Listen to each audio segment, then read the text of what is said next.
Hallo und ganz herzlich willkommen zu dieser neuen Folge von Quellweisheit, dem Podcast für deine spirituelle Meisterschaft. Ich bin Marlene Katharina und gebe dir Quellbotschaften aus dem höchsten Bewusstsein durch, die auf tiefsten Ebenen wirken. Denn es ist eine Schwingungsübertragung, die stattfindet und dich daran erinnert, was du wirklich bist. Wir freuen uns so sehr, heute hier mit euch zusammen zu sein und euch aus diesem Moment heraus das Wissen, die Weisheit aus eurem Herzen zu entfalten. Du weißt, ihr wisst, dass alles, was wir kommunizieren, euch selbst entspringt, dir selbst entspringt. Nichts ist als das, was längst in dir vorhanden ist. Und wir möchten ein paar Themen adressieren, die alle von euch betreffen, die jeden von euch mehr und mehr in der Tiefe berühren, da sie von großer Bedeutung für das sind, was kommt, was wahrnehmbar ist, was mehr und mehr wahrnehmbar sein wird und was euch stärken kann, wenn ihr es in seiner Realität anerkennt. Zunächst einmal möchten wir über die Frequenzen sprechen und die Wahrnehmbarkeit verschiedener Frequenzen. Jeder von euch weiß, dass das Gesetz der Resonanz euch erlaubt, bestimmte Dinge in euer Leben zu ziehen und andere Dinge nicht zu erleben. Jeder von euch weiß, dass wenn ihr Nachrichten schaut, dass ihr dann die Welt anders wahrnehmt, als wenn ihr keine Nachrichten schaut. Jeder von euch weiß, dass das, worauf ihr euch einlasst, Teil eurer Realität wird und somit Stärkung erhält. Die Frage, die sich euch stellt, ist: Kann eine Welt parallel zu einer anderen auf dem gleichen Planeten existieren? Kann auf der Erde zugleich eine Frequenz des Wirrwarrs, des Krieges, des Unfriedens existieren, sowie eine Frequenz der Liebe, des Friedens, des Lichts, der Harmonie? Können beide nebeneinander existieren, ohne sich wahrzunehmen? Unsere Antwort ist: Sie existieren bereits nebeneinander. Es gibt jene von euch, die die Brücke schlagen und halten, um jene, die noch in der Entscheidungsfindung sind, in ihrem Wählen zu inspirieren. Es gibt jene von euch, die nur die eine Welt, jene von euch, die nur die andere wahrnehmen. Ihr, als diejenigen, die beide Welten integrieren, seid reich, seid am reichsten, denn ihr wisst um beide Welten. Ihr sucht nicht danach, die eine zu finden, von der ihr nicht wisst, ob es sie gibt. Ihr sucht nicht danach, die eine auszuradieren, um euch bestärkt darin zu wissen, dass die, die ihr primär wahrnehmt, die einzige ist, die einzige sinnvolle, die einzige wahre. Ihr wisst, dass alles existiert und somit könnt ihr alles wahrnehmen. Es ist ein Spektrum des Reichtums, wie wir es beschreiben. Und doch, du wählst in jedem Moment, welches dein Zuhause ist, in welcher dieser Welten du zu Hause bist. Es sind nicht zwei Welten, auch wenn der menschliche Verstand gern in zwei teilt. Es sind unzählige Welten, unzählige Realitäten, in die du hineintunen kannst, in die du dich hineinfühlen, hineinleben, hinein realisieren kannst. Je mehr du dich ganz mit dem, was du wirklich bist, identifizierst, mit allem, was ist, mit deiner Göttlichkeit, die in deinem Menschlichen residiert, indem du dich mit deiner Göttlichkeit identifizierst, bist du frei. Denn du weißt, dass all das Spiel auf der Erde Frequenz bezogen ist. Du weißt, dass du in jeder Frequenz spielen kannst und somit so viele Spiele, so viele Erlebnisse haben kannst, frei von Wertung. In Spielfreude. Jener, der nicht an Verlieren und Gewinnen anhaftet, ist wirklich reich im Spiel, denn er erlebt, anstatt Ergebnisse zu suchen. Er fühlt, anstatt in der Wertung richtig und falsch zu unterscheiden. Er ist eins, anstatt sich auf sich selbst und nur sich selbst zu berufen. Wir regen dich daher dazu an, in deiner Frequenz das Licht, die Liebe zu sein und aus diesem Licht, aus dieser Liebe heraus alle Erfahrungen machen zu können, wissend, dass jedem, dem du begegnest, Licht und Liebe durch dich zuteil wird. Dass deine Präsenz ein Kanal für die Göttlichkeit ist, für die Erinnerung an das, was auch dein Gegenüber ist. Deine Mission ist es nicht, zu belehren, zu erinnern, nicht einmal zu inspirieren. Deine Mission, dein Sinn auf Erden ist in deiner Selbstverständlichkeit der Göttlichkeit, in dreidimensionaler Sichtbarkeit zu leben. Du möchtest das Leben erfahren ebenso, wie du dich als Göttlichkeit in dem Leben erfahren möchtest, indem du diese Erfahrung in der Tiefe erlaubst, fühlst du das Nährende, das du bist für alle, ohne dich zu verdrehen, ohne extra zu sein, ohne jemandem gefallen zu wollen. Du weißt, dass jedes Ereignis, das sich in deinem Leben abspielt, zwar auf einem Spielbrett in eine Form gebracht sein mag, jedoch nicht durch diese Form begrenzt ist, nicht in dieser Form ihre eigentliche Relevanz hat, dass jedes Ereignis, jedes Erleben durch dein göttlich Bewusstsein eine goldene Gelegenheit des Spielens von Göttlichkeit mit Göttlichkeit ist, von Liebe und Liebe, von Vollkommenheit und Vollkommenheit. Nun magst du sagen, auch wenn ich vollkommen bin, mir meiner Vollkommenheit bewusst bin, so bedeutet das nicht, dass mein Gegenüber dies auch ist. Wir sagen, erkennst du deine Vollkommenheit durch dein primäres Sein, deinen physischen Aufenthaltszustand, so erkennst du auch die Vollkommenheit dieses deines Seins im sekundären, tertiären, im anderen Seinszustand. Somit kannst du mit dir spielen, auch wenn das, was du im Äußeren siehst, nicht mitzuspielen scheint. Wenn du weißt, dass deine Präsenz etwas in dem anderen berührt, bewegt, etwas anstößt, etwas öffnet, etwas erlaubt, so brauchst du keine Öffnung zu zwingen, brauchst nichts zu wollen, denn du weißt, du bist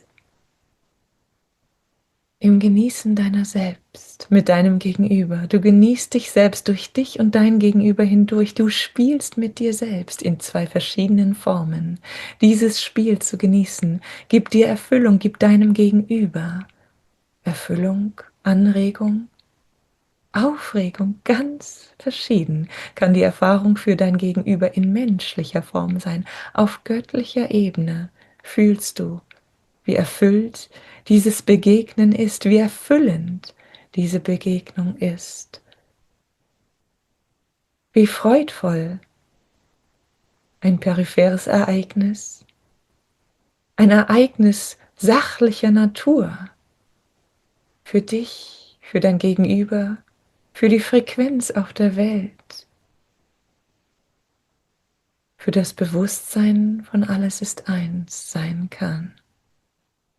Und du erlaubst dir, mehr und mehr zu spielen, mehr und mehr jede Situation als goldene Gelegenheit für dieses göttliche Spiel in menschlicher Form zu nehmen. Erlaube dir, dich selbst im anderen zu erkennen. Oh, wie viel einfacher wird das Leben, wenn du dich im anderen erkennst, dich nicht vom anderen abgrenzt, stattdessen dankbar dafür bist, dass du den anderen als Nebenrolle spielst in deinem Leben, dich selbst als Hauptrolle, damit all die Erfahrungen des anderen, all die Wahlentscheidungen des anderen als sekundäre Erfahrungen im Nebenschauplatz erlebst, nicht durch all das hindurchgehen musst, was der andere wählt. Erlaube dir so dankbar dafür zu sein, in deiner Form primär zu sein und alles andere im Nebenschauplatz erleben zu können. Mal mehr, mal weniger, mal fokussiert, mal in weiter Ferne. Je mehr du, je tiefer du in dir verankert bist, desto peripherer kommt das Leben für dich daher. In dem, was dir noch zuvor als großer Schicksalsschlag erschien, siehst du nun ein geändertes Wetter. Du weißt, die Sonne ist in deinem Herzen. Ob es regnet, ob es schneit, ob die Sonne lacht und scheint, ob der Himmel blau ist oder bewölkt und grau. Du bist, was du bist. In Freude, in Liebe, im inneren Sonnenschein. Die Sonne ist immer da. Ganz gleich, wie sich das Bild der Dreidimensionalität zeigt. Und du kannst alles genießen, jedes Wetter, jedes Ereignis. Du kannst alles mit einem liebevollen Lächeln annehmen, um anzunehmen all das, was ist, um es nicht zu deinem Fokus zu machen, um nicht deine Frequenz diesem etwas unterzuordnen, gilt es, die Wichtigkeit dieser Dinge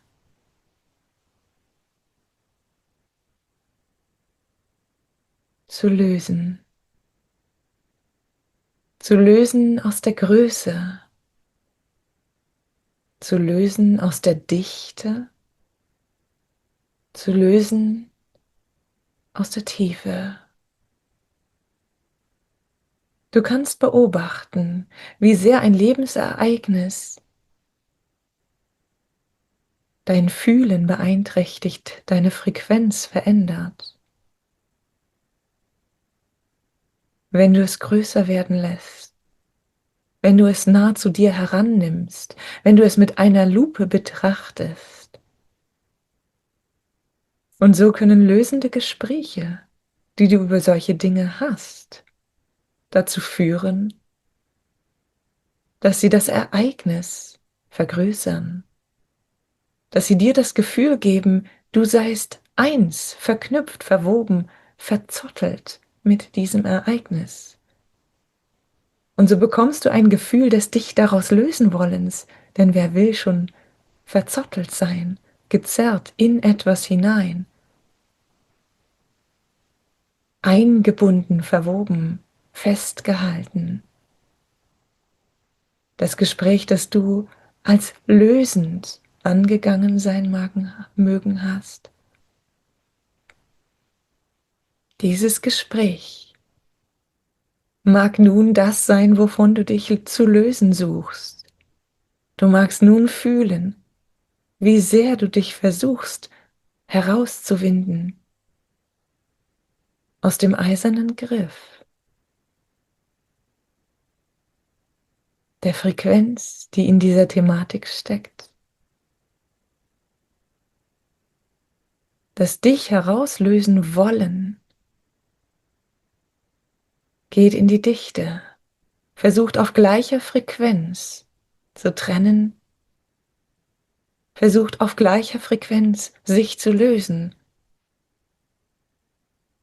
Der Widerstand bringt dich noch mehr hinein in diese Thematik, lässt dich fühlen, dass du davon nicht getrennt bist, dass du dies erst lösen musst, um frei zu sein. Wir sagen, du bist frei in jedem Moment. Du bist frei in jedem Moment.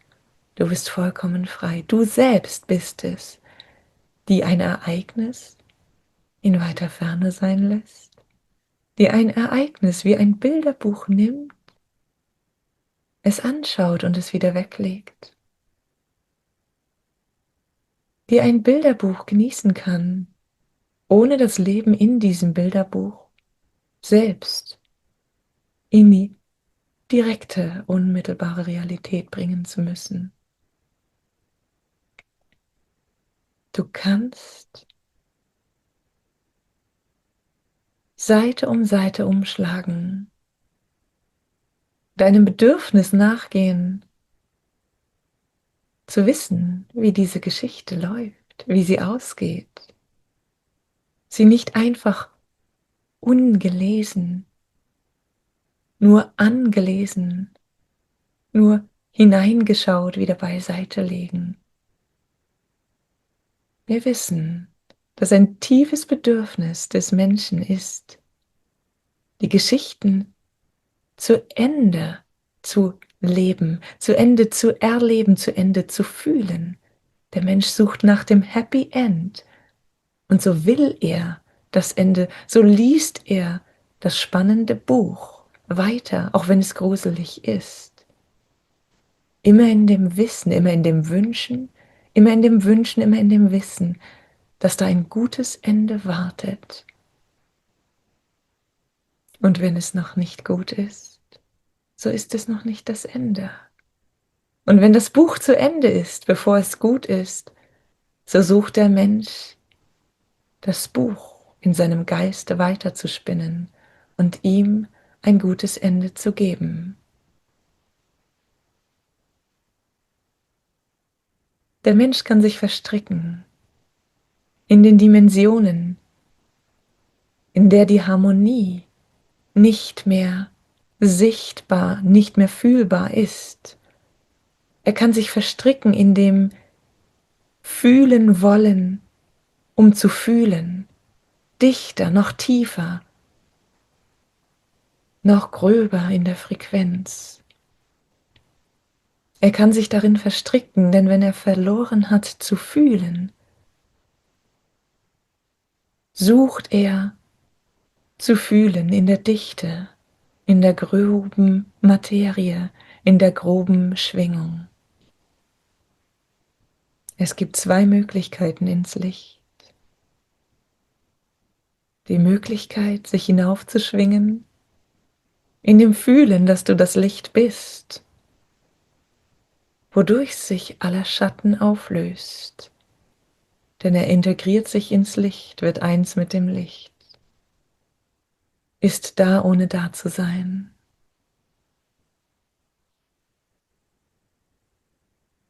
Die andere Möglichkeit ist durch die Dunkelheit ins Licht zu finden. Je tiefer, je dunkler, je abwesender das Licht,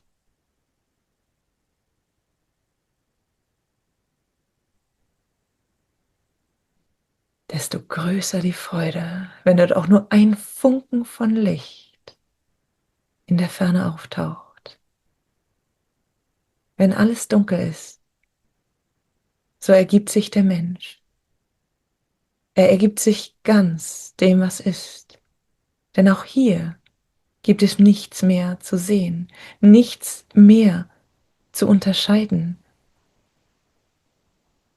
Und aus dieser Tiefe der Dunkelheit heraus entsteht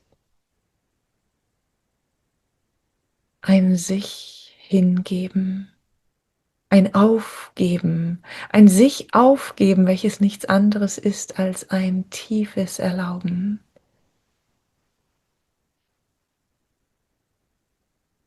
Die tiefste Dunkelheit auch wandelt sich ins Licht,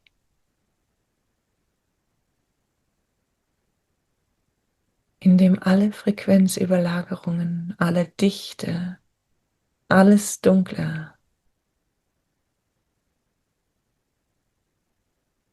die Integration von allem ist und somit in der Vollkommenheit zusammenfindet, in diesem Punkt, dieser unendlichen Ausdehnung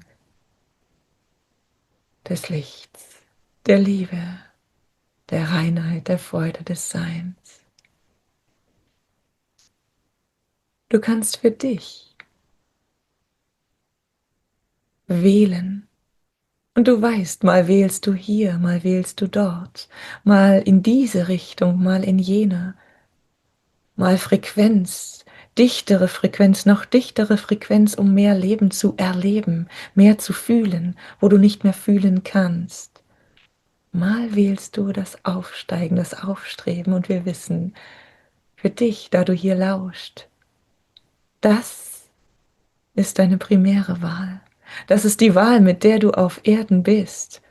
Das ist, woran du dich erinnern wolltest, wovon du überzeugt warst, als du inkarniert hast, dass du dich erinnern wirst, dass du dich immer wieder neu dafür entscheiden würdest, Licht zu sein, Liebe zu sein, Göttlichkeit in allem wahrzunehmen, Liebe, Licht in allem wahrzunehmen, Essenz zu erkennen, in dir, im anderen, in allem. Du brauchst nicht deinen Blick in das hinein zu versenken, das dir eine Last ist. Du darfst den Dingen ihre natürliche Entfaltung lassen. Wenn du denkst, aber ich bin doch in der Verantwortung, ich muss doch, so sagen wir dir, die Verantwortung, von der du da sprichst, ist ein Spiel, in das du dich hinein verstricken kannst. Doch damit bist du längst verstrickt und löst nur Strick um Strick, indem du ihn drehst und wendest. Doch mit jeder Drehung, mit jeder Wendung dreht und wendet er sich neu um dich herum, anders um dich herum. Doch er löst sich nicht in seiner Enge, in seinem Griff. Erlaubst du dir hingegen, nur jene Spiele zu spielen, frei von Wertung, frei von gut und schlecht, frei von schönes, nicht schönes Spiel, erlaubst du dir nur jene Spiele zu spielen, zu denen du vom Herzen her Instruktionen bekommst, zu denen dir vom Herzen her Richtung, Impulse gegeben sind, so fällt dir alles zu. Die Hilfe, der richtige Mensch im richtigen Moment, der richtige Impuls an der richtigen Stelle. Es fällt dir alles zu und so braucht es eins, die Geduld, das Erlauben, das dich ganz dem Spiel hingeben, ohne dich dem Spiel zu ergeben. Dich dem Spiel hingeben bedeutet, zu wissen, dass du geführt bist, dass deine Spielfigur geführt ist, dass du würfeln kannst und damit deinen nächsten Schritt bekommst. Das Würfeln ist das Hineinfühlen in dein Herz. Es mag dir sagen, dass es gilt, etwas zu tun in diesem Spiel,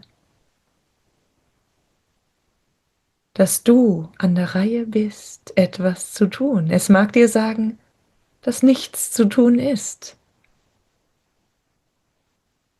und du beobachten darfst, was um dich herum geschieht, was all die anderen tun. Du bist nicht im Zugzwang, selbst wenn du dich dem Spiel hingibst. Vielmehr bist du im Erlauben vom Geschehen, ohne dich zu wichtig zu nehmen.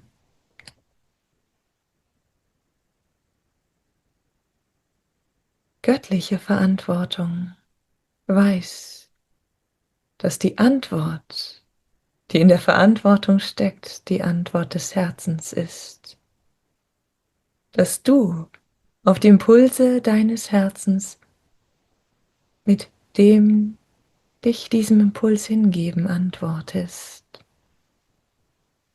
Göttliche Verantwortung fühlt sich nicht allein, fühlt sich nicht selbst zuständig, für alles zuständig. Göttliche Verantwortung fühlt, dass alles zusammenspielt, jede Position, jede Spielfigur, jeder Mensch zur richtigen Zeit, am richtigen Moment, zur richtigen Zeit, am richtigen Ort ist.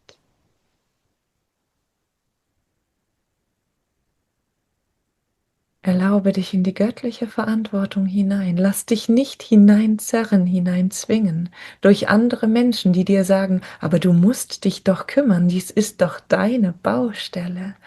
Wir sagen, es gibt nur einen, der sich kümmern muss. Und das bist du in allem, was ist. Und dieses Müssen ist göttliches Harmonieren. Es wird sich gekümmert. Das Göttliche kümmert sich durch alles hindurch, verwendet die Position, die geeignet ist, die aufgeschlossen ist, die Freude dabei verspürt. Damit weißt du, dass du für nichts in der Verantwortung stehst als individuelles Sein, dass du jedoch durch alles hindurch inspiriert wirst, in Harmonie mit all den anderen Positionen zu agieren, zu erlauben, zu beobachten, zu interagieren, ganz so, wie es sich dir gut anfühlt. Du hast immer alles, was für dich von Unterstützung ist. So du das in der Tiefe begreifst, so du das fühlst, so du das weißt, brauchst du an nichts festzuhalten. Brauchst du dich nicht zu binden an etwas, das dir für die Zukunft nützen könnte. Du kannst dich auf diesen Moment einlassen. Dieser Moment gibt dir die Lösung, welche sich im Frieden deines Herzens offenbart. Wenn du nicht weißt, wie weiter, wenn eine Situation dich vereinnahmt hat, dich gefangen gehalten hat, wenn eine Frequenz dich in ihren Bann gezogen hat, so erinnere dich daran, die Lösung liegt in deinem Frieden. Fühlst du in den Frieden deines Herzens hinein, so weißt du, wie deine Welt ausschaut. Du kannst da hinein deine Wahrnehmung versenken, da heraus schauen, wie sich die Dinge gestalten, wie sie sich entfalten. Du musst sie nicht entfalten, du siehst sie aus deinem Frieden heraus, in ihre Vollkommenheit.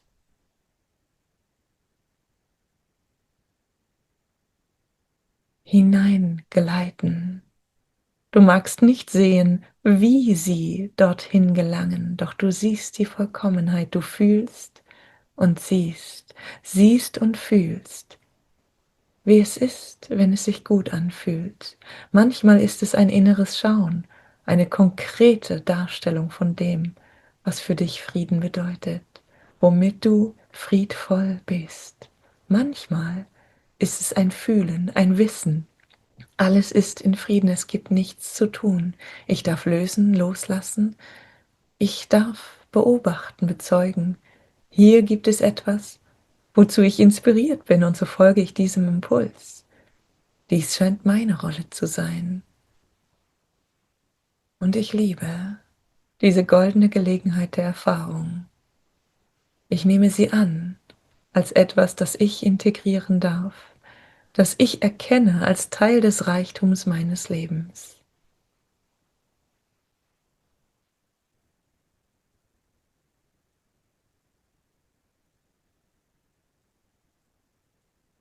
Du bist gestützt, du bist geführt, du bist unterstützt, und alles in Formhaftigkeit und Formlosigkeit führt und unterstützt, offeriert Hilfe, ganz nach deinem Erlauben. Und so sind auch jene, die nicht mehr in physischer Form sind, ganz dem bereit, zur Verfügung zu stehen gemäß deiner Frequenz.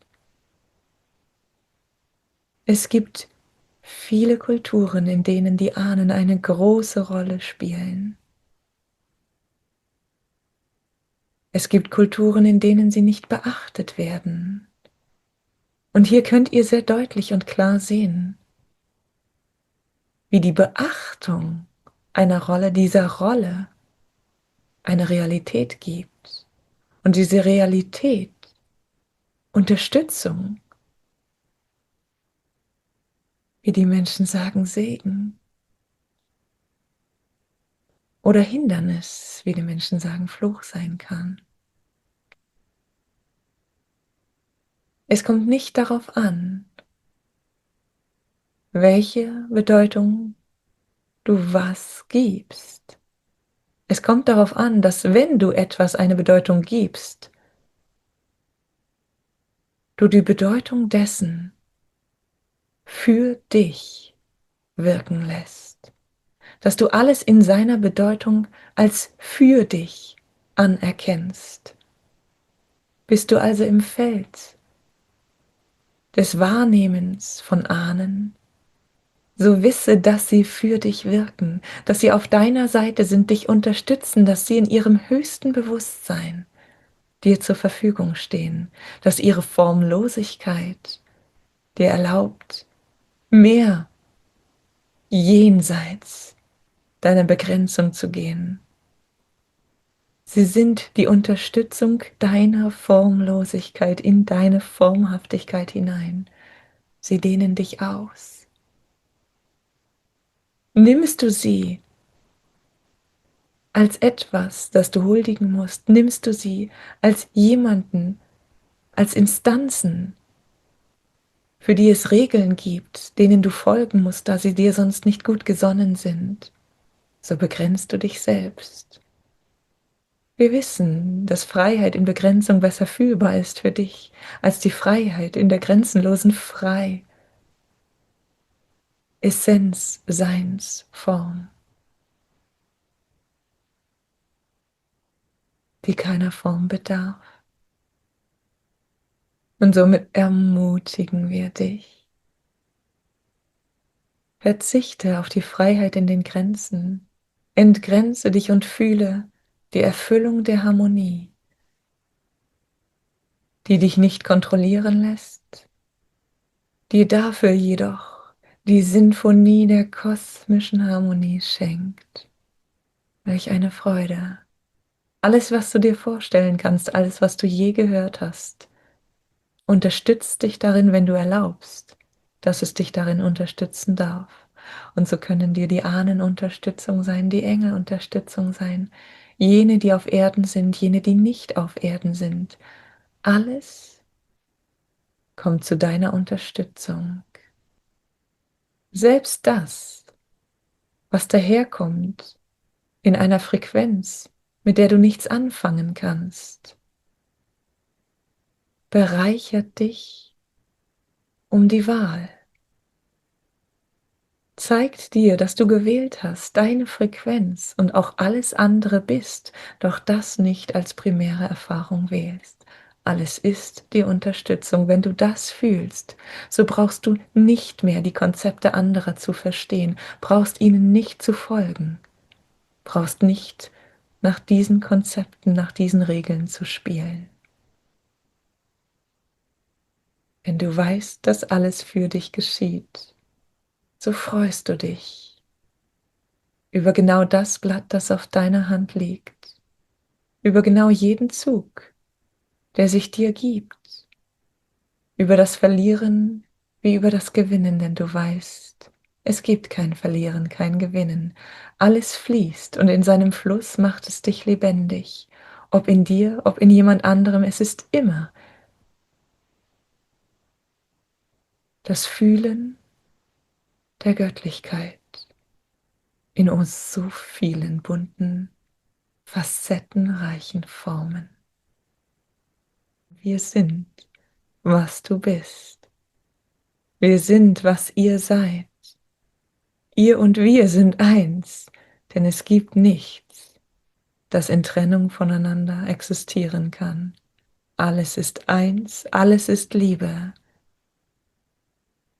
Du bist die Liebe, die wir sind.